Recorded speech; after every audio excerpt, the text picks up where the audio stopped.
Alright guys, welcome back. You're joining Mark and Tom. This is TCG&Whiskey here. We're going to be going over today UFC Vegas 30. We got Gane and Alexander Volkov for the main event. First, let's just say thank you to our sponsor. We got Tampa Bless, home of Team Do Good, TampaBless.com.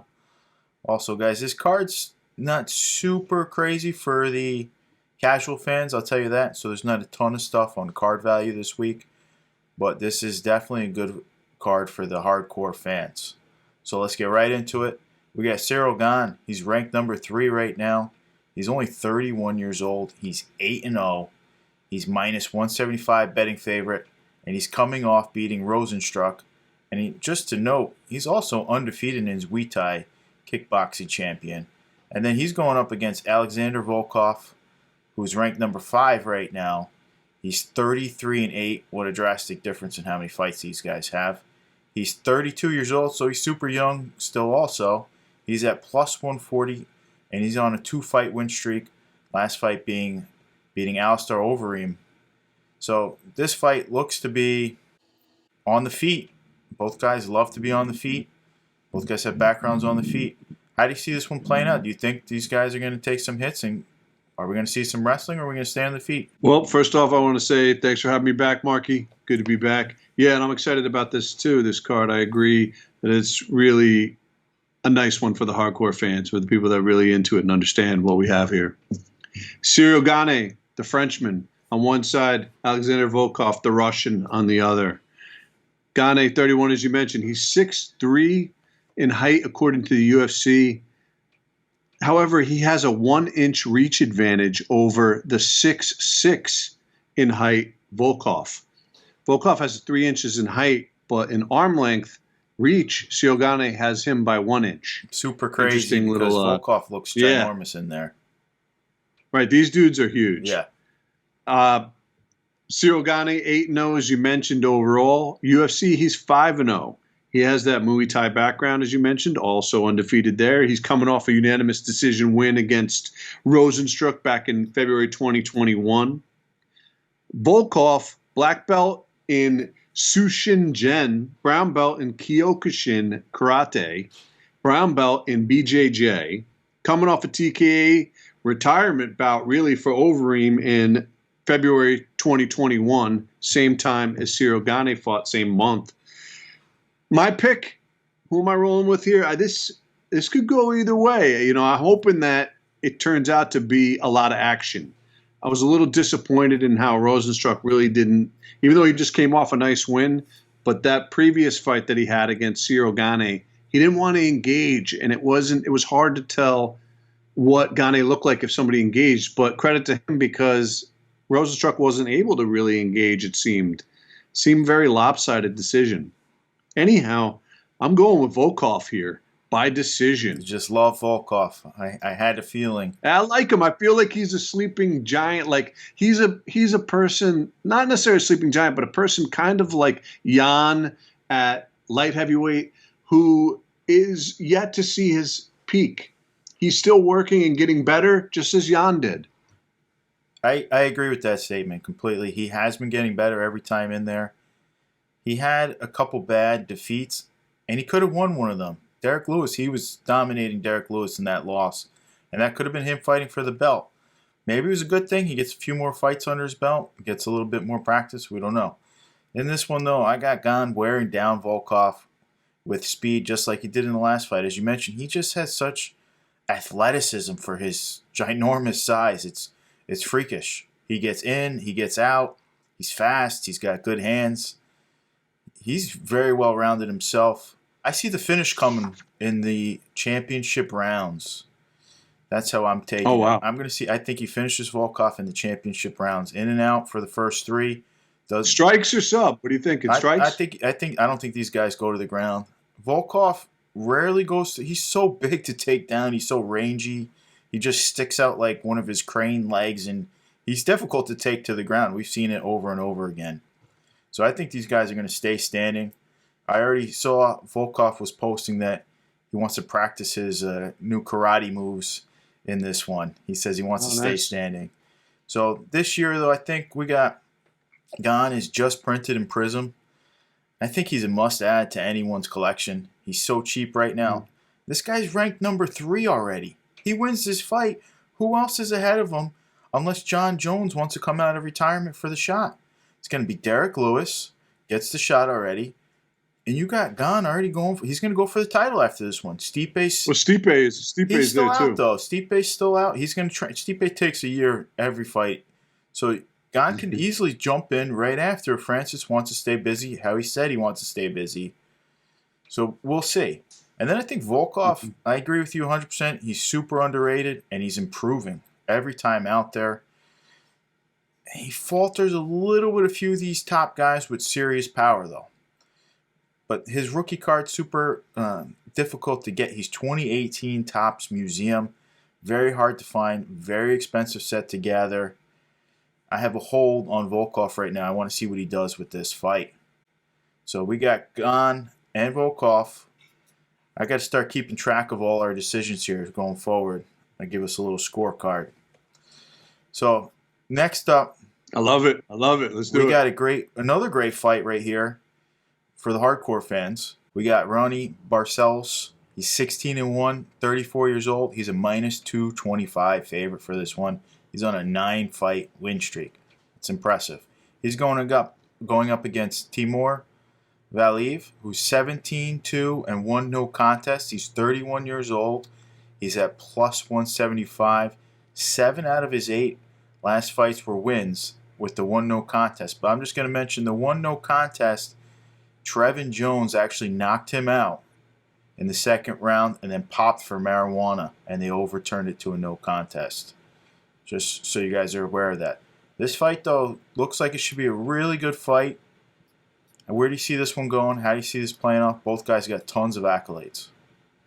Oh, yeah. So on one side, you got Barcelos, the Brazilian. On the other side, Timur, the Russian.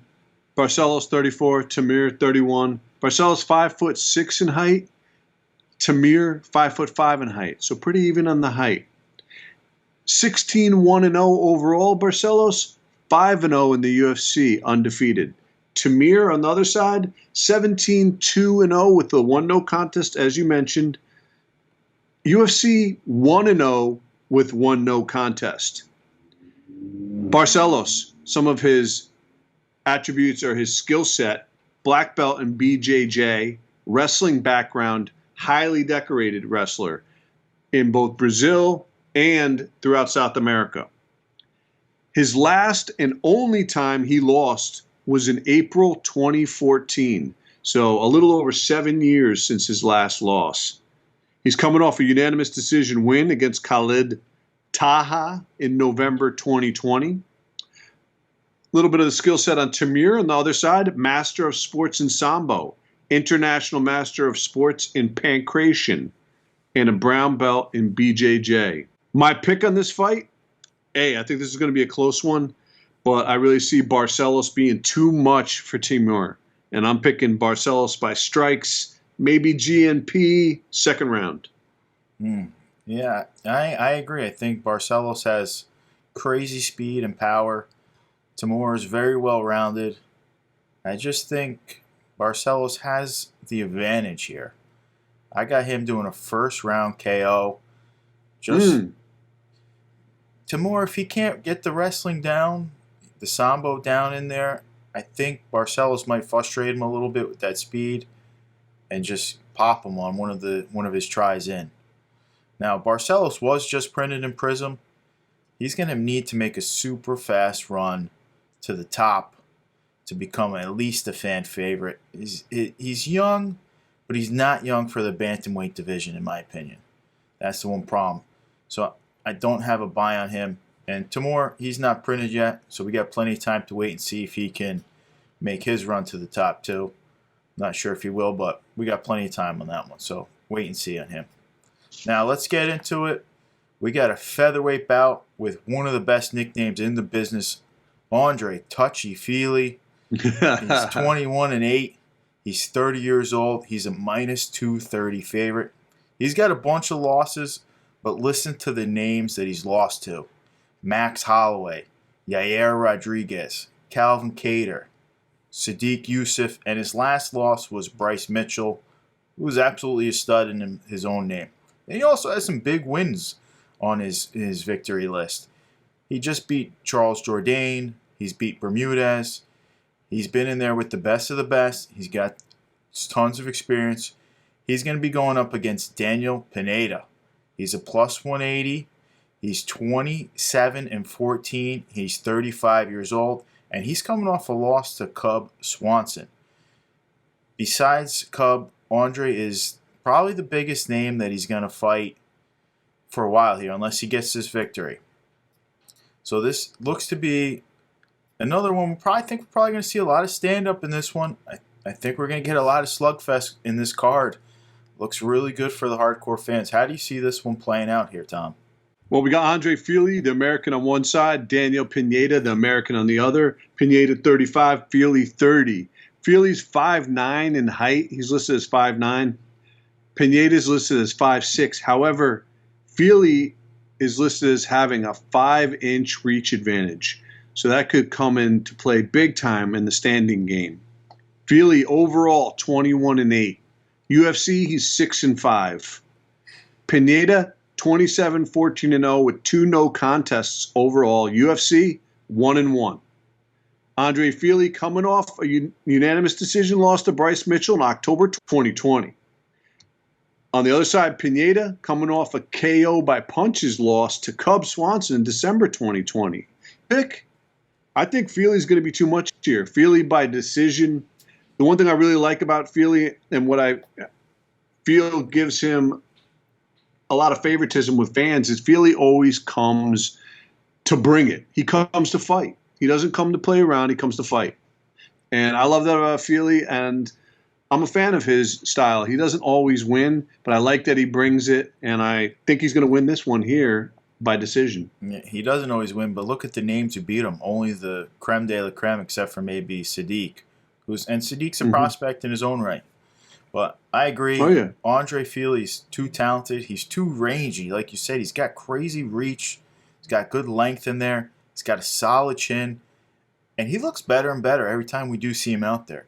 Even in his losses, he's improving on the ground game. He's improving his striking.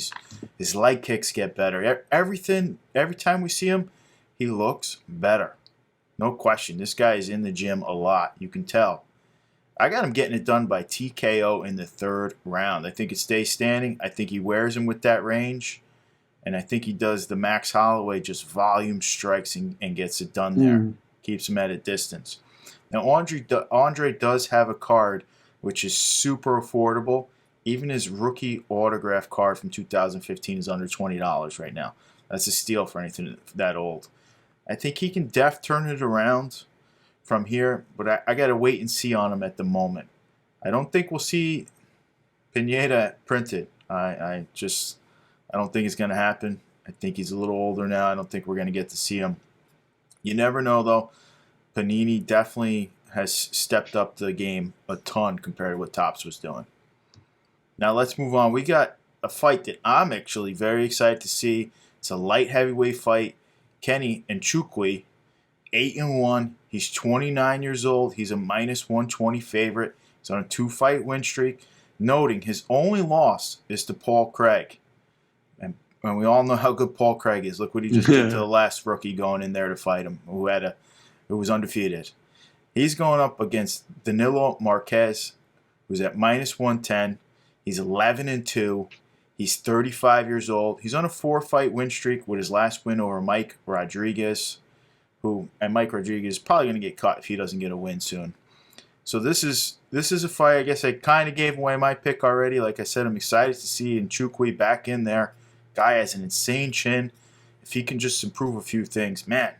So how do you see this one going? Do you see an upset in this one? It's pretty evenly on the bookies card here. Well, you got Kennedy Nchukwi, the Nigerian, 29 years old, 6'4" in height on one side. The Brazilian Danilo Marquez, 35, 6'5" in height on the other side. However, Kennedy is listed as having a 6-inch reach advantage. That could come into play big time. Kennedy, 8-1 in the UFC. 8-1 overall. UFC 2-1. He's coming off a KO punches win of Carlos Ulberg.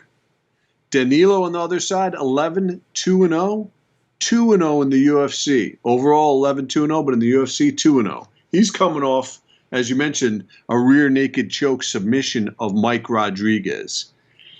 My pick, hey, you know what? I know that probably most people are leaning towards Kennedy, but I'm going to go the other way. I'm going to pick Danilo Marquez by round 3 submission. Okay. I mean, I could kind of see it. I'm a fan of Nchukwi, but this fight looks to be really good. Danilo has a serious edge on the ground, which seems to be Kennedy's weakness. That's how Paul Craig beat him. I don't believe he has a ton of ground game yet. I'm sure he's working on it every day out there. We'll have to see if he can get him to the ground, though. He's a large man. He's freakishly strong and powerful. We've seen his chin. His chin is basically bulletproof out there. I'm going to actually lean towards a decision victory by Nchukwi. And there's no cards for these guys yet, but I have a good feeling that we're going to see Kennedy printed in the near future. If he can win up a couple more times, I get a good feeling on that one. So Nchukwi by decision for me on that one. All right, we got one more. We're going to cover a welterweight bout here. Shavkat Rakhmonov, who's 13-0. He's only 26 years old, and he's a minus 275 favorite. He's coming off beating Alex Oliveira, the Cowboy. That's impressive. Oliveira is no joke out there. He's going to be fighting Michael Prazeres, who's 26-3. He's 39 years old. He's plus 215. He's coming off a loss to Ismail Nardiv, but before that he was on an 8-fight win streak. So both these guys got a lot of victories under their belt. One's still undefeated. Does he keep that 0 by his name, or do we see a 1 there, Tom? All right, so the Kazakhstani Shavkat Rakhmonov, 26 years old, one of the youngest, I believe the youngest fighter that we're covering here on this cast. On the other side, you got Brazilian Michel Prazeres, 39. Shavkat is listed at 6'1" in height. Michel listed at 5'5" in height. So a huge height advantage for Shavkat. But Shavkat also has a 9.5-inch reach advantage, which is kind of insane, that amount of reach advantage. Shavkat is 13-0 overall, 1-0 in the UFC. As you mentioned, his win over Cowboy. On the other side, 26-3-0 is Michel, 10-3 in the UFC. Michel is also a second-degree black belt in BJJ. One thing I would note is that Michel has never been finished. And it's been over 2 years since his last fight.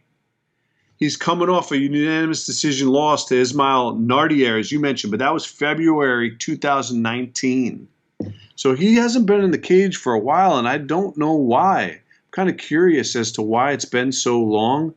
But he's a real test. If you look at his record and his skill set, having never been finished and having that second-degree black belt, this is going to be a tough one. I think it's a good matchup here. I just feel Shavkat is too lengthy and is just going to wear on Michel. Both guys are good at subs. I see Shavkat by decision is my pick. Yeah, Shavkat he's tough. He's battle-tested for 26-year-old. And Prazer's great record and a bunch of great wins. I think like you said, he's been out of the cage and at 39 years old, I think he's just going to struggle with this one. I see a first-round TKO barn burner in this one. Shavkat, round 1. 39 is a long time to sit out of the cage for 2 years. You can't get rusty at that age. I believe you got to stay in there. I mean, I'm not saying he's not in the gym. I'm sure he is, but neither of these guys is printed at the time. But again, like I said, Panini really stepped up the game over Topps, and I think we'll see Shavkat printed in the near future.